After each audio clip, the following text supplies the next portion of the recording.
Okay, got the Unibakai. Y'all saw my video with the 12 bottles.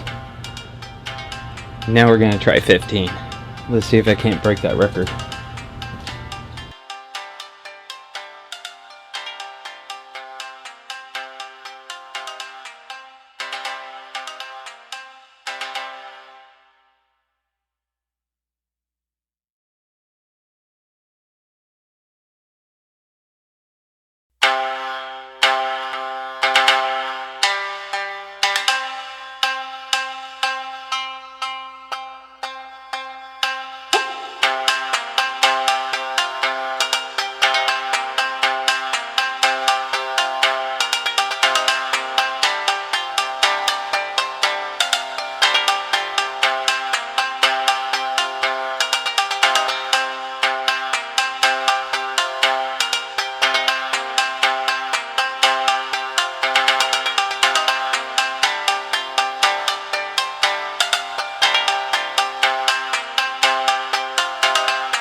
This one fell.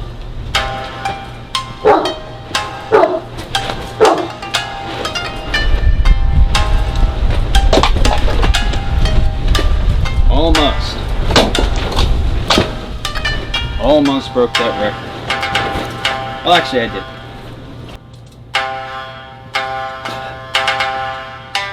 Time for the Otonto.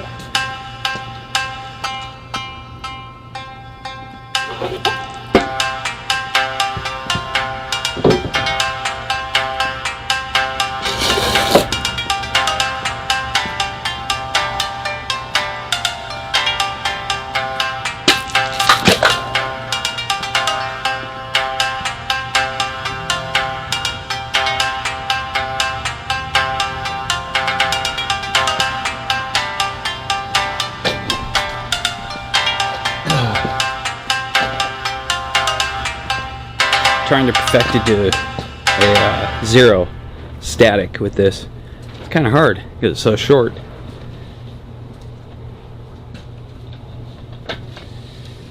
So 14, not bad, not bad at all.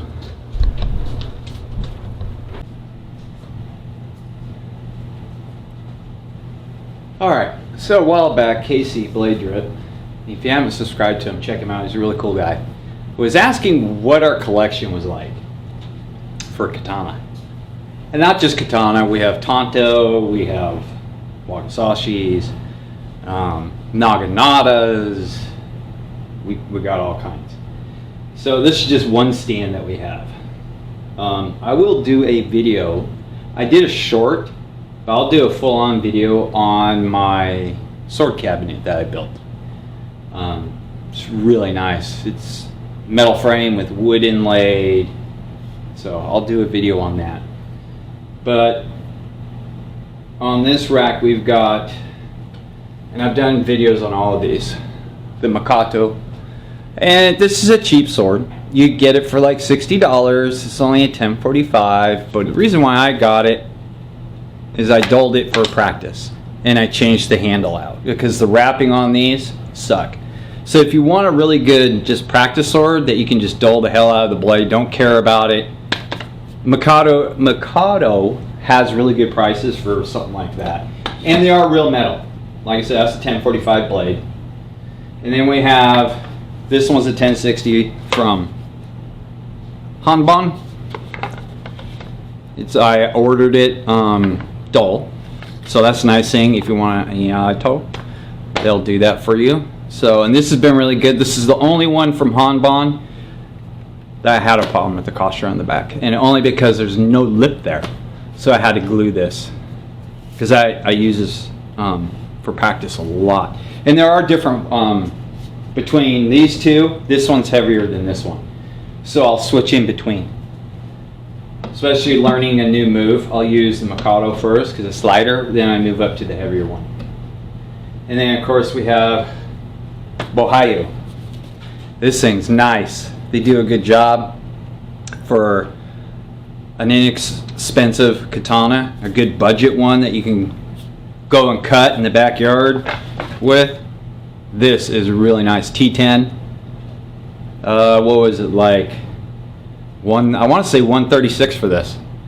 I mean, and everything's still tight on it. Cannot beat that at all. That's a really good deal. And one, this is the Sawadi. This thing, I have not had to do nothing to this sword. The only thing I've done to this is strop it the first day I got it. That is it. This thing is wicked sharp. Just hell sharp right out of the box. And I love the wrapping on this. That wrapping. Now, granted, the diamonds are not perfect on this at all. They really aren't. This one's getting a little loose right there now. But it's amazing. I mean, nothing on this. Oh, that's new. Caution's starting to get a little loose now on this one. So I'll have to put some glue on there. Okay. That's not a big deal. But other than that, this thing's been a beast to cut with. It's really good. And then the really surprising one, the mystery sword from Lee Swords, which this is a T10 too as well. This thing surprised the hell out of me for $136. Because this, yeah, I think that was 130 or 160. I have to look again. But this was normally 160 and they put it on sale for 130. And it was a company I'd never even heard of. But man, it's got a really good edge. I could do zero static with these, no problem. Just like the Sawadi. And the Murasami. The L6. The L6. This is the most expensive sword in our collection. This was a little over $400. Cut 2 times, 2 separate times with bottles. Just not even thick-walled bottles. Chipped in 2 edges, 2 places on the blade, and I had to reshape this whole entire blade. I still have to take it over my Kuramakus, straighten that edge out all the way down, run it on my 12,000, polish that edge out. Ugh. And of course, the build right here with a T10 blade, which I really like how this came out. I really do. I think it came out looking really nice. And then, of course, half butterfly knot. So you can undo this. All you gotta do is grab right here, pull, whole thing comes undone.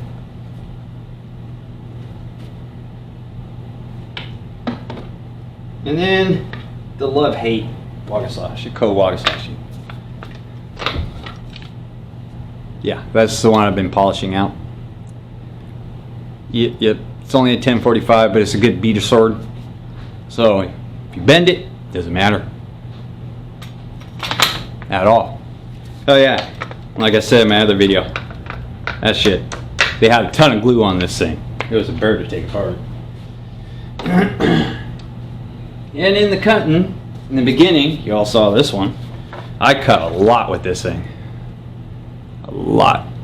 This is my Unubakai from Hanpan. And this thing, it's just a through hardened 1095 blade, and it just blows right through bamboo.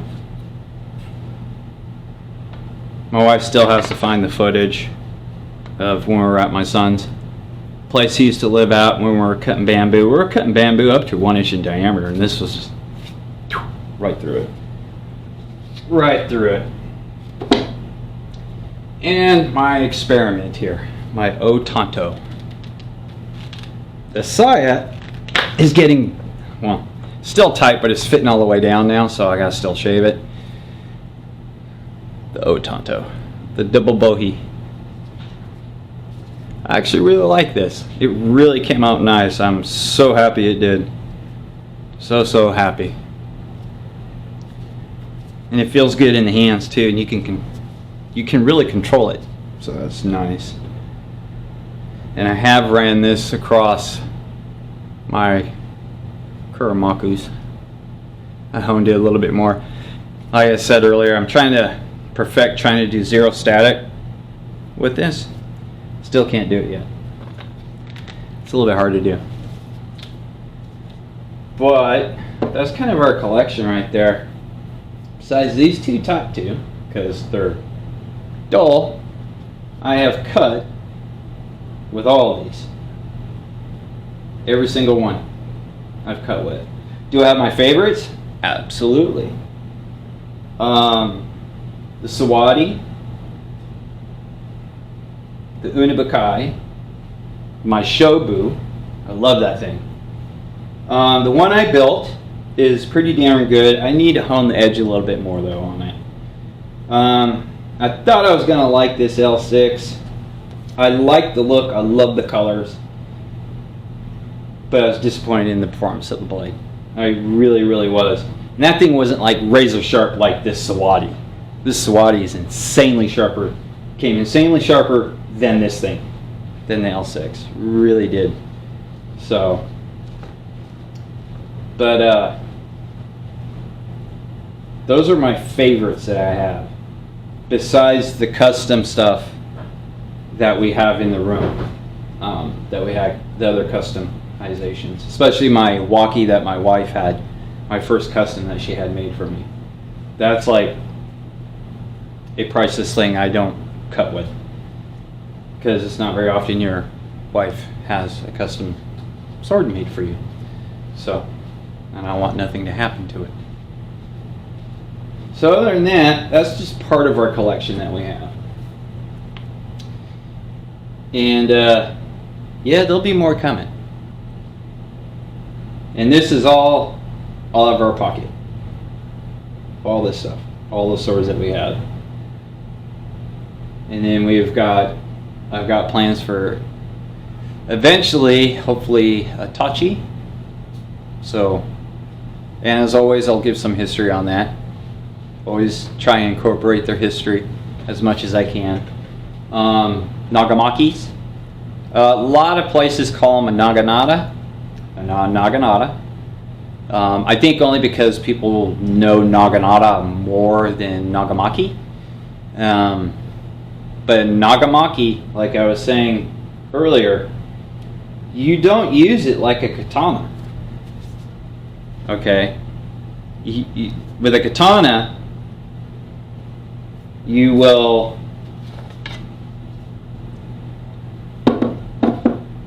you can move your hands, and then you step, you can cut, you can do this. Nagamaki, your hands are like this because it's 15 inches long. Now, like I said, Naginata, you can move your hand. As you cut, you will slide. Let's say this is a Naginata. You would slide this hand down. You don't with the Nagamaki. So when we finally get one, I will have to try it out because it's going to take me a little bit to learn how to use one. Because you don't really, you can step, you can move with the cut, but it's kind of weird because your arms are out so far. So it's like when you go to cut, you step and you throw your body in, you move your whole body to cut with it. Or you stand still and you move, you use the hip. It's all in your hip. You don't use your arms at all when you use Nagamaki. You can get away with it using a katana, which you're not really supposed to. You're supposed to use your core muscles, which your whole body. But with Nagamaki, in order for it to cut efficiently, you have to rely almost 100% on your hips. So it's a really weird thing to use. That's why I've seen some videos where people are like, how do I use this? This thing is like, it feels awkward in the hands. Because you've only got